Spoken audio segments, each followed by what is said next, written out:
ये लोगों के लिए जो आम नागरिक हैं उनके लिए स्वास्थ्य बीमा की योजना हो या फिर जो है महिलाओं के लिए सस्ता गैस, तो ये स्थिति कहीं ना कहीं राजस्थान में बननी थी। और इसके विपरीत स्थिति यानी कि मध्य प्रदेश में कांग्रेस के फेवर में स्थिति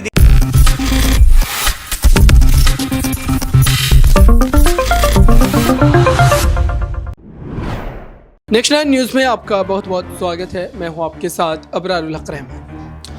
दर्शकों, एग्जिट पोल का पूरा खेल इस समय चल रहा है और इस एग्जिट पोल में जो आंकड़े इस समय नजर आ रहे हैं वो दरअसल राजनीतिक पार्टियों की धड़कनों को बढ़ा रहे हैं। चाहे हम मध्य प्रदेश की बात करें, राजस्थान की बात करें, छत्तीसगढ़ की बात करें, तमाम जगहों के एग्जिट पोल जो है कई सारी बातों को दर्शा रहे हैं और वो ये भी बता रहे हैं कि दरअसल अब इसका चुनावी असर 24 पर क्या पड़ेगा। इसी मुद्दे पर आज हम विस्तार से चर्चा करेंगे। मेरे साथ दिनेश मौजूद है। दिनेश, क्या वाकई इस समय इस एग्जिट पोल के नतीजे जो हैं वो जो एग्जैक्ट नतीजे आने वाले हैं 2 दिनों बाद वही रहेंगे या इसमें कोई बदलाव आएगा? सबसे पहले हम रुख कर लेते हैं मध्य प्रदेश का।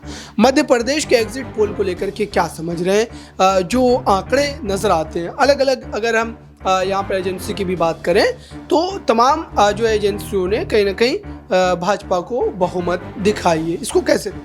हाँ बिल्कुल, जिस प्रकार से देखें तो पूरा का पूरा एक तरीके से जो माहौल दिखाया जा रहा है वो बीजेपी के पक्ष में दिखाया जा रहा है। तमाम, चाहे हम इंडिया टुडे की बात करें या फिर चाणक्य की बात करें या अन्य ओपिनियन जो एजेंसियां हैं जिन्होंने अपने एग्जिट पोल्स को दिखाया है। बहरहाल आपको बता दें कि जो मध्य प्रदेश में कांग्रेस की लहर एक बताई जा रही थी वो यहाँ पर दिखाई नहीं देती है, क्योंकि कांग्रेस पार्टी सत्ता से महरूम दिखाई दे रही है। जहां एक तरफ बीजेपी को प्रचंड बहुमत दिखाया जा रहा है तो वहीं कांग्रेस को बहुमत से कुछ पीछे दिखाया जा रहा है। जहां और एग्जिट पोल के नतीजे हैं, इनको अभी एग्जिट पोल नहीं बता सकते, लेकिन हाँ ऊपर नीचे इतना ही होता है मार्जिन अबरार की 8 से 10 सीटें कम ऊपर या नीचे चलता रहता है। तो लेकिन ये यदि ये सिनारियो भी बनता है जो सेम सिनारियो है, इसमें 8-10 सीटों का यदि हेर फेर होता है तो वो भी एक तरीके से बीजेपी के लिए कंफर्टेबल स्थिति होगी, क्योंकि कहीं ना कहीं लगातार बीजेपी ने जो है प्रधानमंत्री नरेंद्र मोदी ने लगातार 15 दिनों तक जो दौरे किए मध्य प्रदेश में, अलग अलग शहरों में रैलियां की, लोगों की जनसभाओं को संबोधित किया, लोगों से वोट की अपील की। वहीं मुख्यमंत्री जो है शिवराज सिंह चौहान तमाम अपने दावों को जनता के सामने पेश करते दिखे। जिस प्रकार से उन्होंने लाडली बहना योजना, सस्ता गैस सिलेंडर, तमाम ऐसी योजनाएं बताई जिससे कि महिला वोटरों को भी एक साधने का जो प्रयास था, जो 50% आबादी है वो भी कहीं ना कहीं बीजेपी के फेवर में जाता हुआ दिखा। और एक बात मैं और बता दूं आपको कि पुरुषों की तुलना में महिला मतदाताओं ने इस बार 10% ज़्यादा मतदान किया है। तो इस स्थिति में देखा जाए तो बीजेपी ने कहीं ना कहीं जो अपनी योजनाएं थी, लाडली बहना योजना हो, चाहे वो रसोई घर की योजना हो, वो एक तरीके से एग्जीक्यूट करने का, जो महिलाओं को वोट बैंक के तौर पर जो वोटिंग कार्ड खेलने का जो उनका फैसला था वो यहाँ पर नजर आ रहा है। अगर हम देखें यहाँ पर मध्य प्रदेश की बात हमने की, लेकिन दूसरी तरफ देखिए यहाँ पर जो आंकड़े हैं वो काफ़ी ज़्यादा दिलचस्प है। राजस्थान में ये कहा जा रहा था कि इस बार कहीं ना कहीं अशोक गहलोत के कामकाज की वजह से जनता उन पर विश्वास कर जो है दोबारा उनको कहीं ना कहीं सत्ता की चाबी सौंपेगी। लेकिन राजस्थान के जो आंकड़े हैं उन आंकड़ों से क्या जो है आपको समझ में आ रहा है? भारतीय जनता पार्टी क्या सरकार बना रही है? क्योंकि भारतीय जनता पार्टी जो है यहाँ पर कई मामलों में आगे नजर आती है, कई आंकड़ों में, लेकिन दूसरी तरफ अगर देखा जाए तो एबीपी सर्वे जो है वो कहीं ना कहीं कांग्रेस को आगे दिखा रहा है। तो क्या कांग्रेस पार्टी फिर से एक बार वापसी करेगी? अशोक गहलोत दोबारा मुख्यमंत्री बनने जा रहे हैं, कैसे देखते हैं? अशोक गहलोत पहले भी, चुनाव से पहले भी काफ़ी कॉन्फिडेंस में नजर आ रहे थे और लगातार वो कह रहे थे कि हमने जो जन कल्याणकारी योजनाएं शुरू की है राजस्थान में, उसके बाद राजस्थान में एक बड़ा फेरबदल देखने को मिला है। उनके पक्ष में जो मतदाताओं की जो सोच है, एक माइंडसेट है, वो चेंज हुआ है पिछले विशेष तौर पर 1 साल में देखा जाए तो लगातार अशोक गहलोत लोगों के बीच रहे हैं। तमाम जो उन्होंने 25 लाख के जो स्थानीय लोगों के लिए, जो आम नागरिक हैं उनके लिए स्वास्थ्य बीमा की योजना हो या फिर जो है महिलाओं के लिए सस्ता गैस सिलेंडर हो या 1000 रुपये उन्हें प्रति माह जो है गृहिणी को देने का जो फैसला किया हो, छात्र छात्राओं के लिए जिस प्रकार से जो योजनाएं चलाई, तमाम ऐसी योजनाएं थी जो जिनका सरोकार सीधा कहीं ना कहीं राजस्थान के लोगों के जीवन पे इम्पैक्ट डालता नजर आया, और इसी का फायदा कहीं ना कहीं इन एग्जिट पोल में अशोक गहलोत को नजर आ रहा है। बहरहाल आपको बता दें कि सचिन पायलट अशोक गहलोत की जो लड़ाई थी उसको शांत करके भी कांग्रेस पार्टी ने कहीं ना कहीं ये मैदान मारने की कोशिश की है, क्योंकि जिस प्रकार से जो स्थिति वर्तमान में मध्य प्रदेश में नजर आ रही है कांग्रेस की कि वो सत्ता से मोहताज नजर आ रही है, तो ये स्थिति कहीं ना कहीं राजस्थान में बननी थी, और इसके विपरीत स्थिति यानी कि मध्य प्रदेश में कांग्रेस के फेवर में स्थिति दिखाई जा रही थी। लेकिन राजस्थान में बहरहाल लग तो यही रहा है कि 40 सालों की जो परंपरा थी सत्ता को बदलने की, वो टूटने जा रही है इस बार, और गहलोत एक बार फिर से मुख्यमंत्री या फिर कांग्रेस पार्टी जो है। अगर राजस्थान की हम बात करते हैं तो खास जो मुद्दा आया था सामने पेपर लीक का, और उसको लेकर के कहा जा रहा था कि जनता कहीं ना कहीं इसके खिलाफ वोट करेगी, लेकिन ऐसा जो है होता नज़र नहीं आ रहा। यानी कि राजस्थान से कांग्रेस पार्टी के लिए अच्छी खबर ज़रूर है।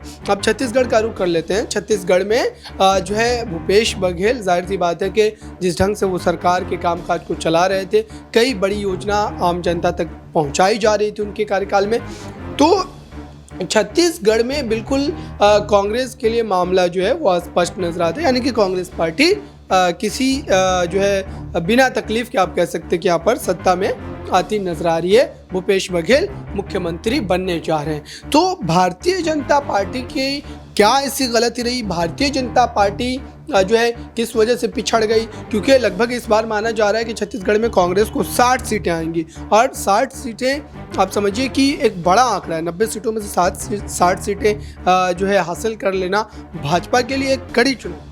पिछले चुनाव में जिस प्रकार से मैं आपको बता दूं कि भूपेश बघेल और कांग्रेस पार्टी को 60 से अधिक सीटें आई थी, लगभग 65 सीटें उनको मिली थी पिछले विधानसभा चुनाव में। तो भूपेश बघेल की जो योजनाएं थी, जिस प्रकार से उन्होंने किसानों के लिए जो ऋण माफ़ी की योजना थी, या उसके अलावा यदि देखा जाए तो धान की एमएसपी देने की जो योजना थी, और धान पर एमएसपी की खरीद भी हुई लगातार पिछले कुछ वर्षों में हम देखें तो किसानों पर कहीं ना कहीं सीधा इम्पैक्ट था।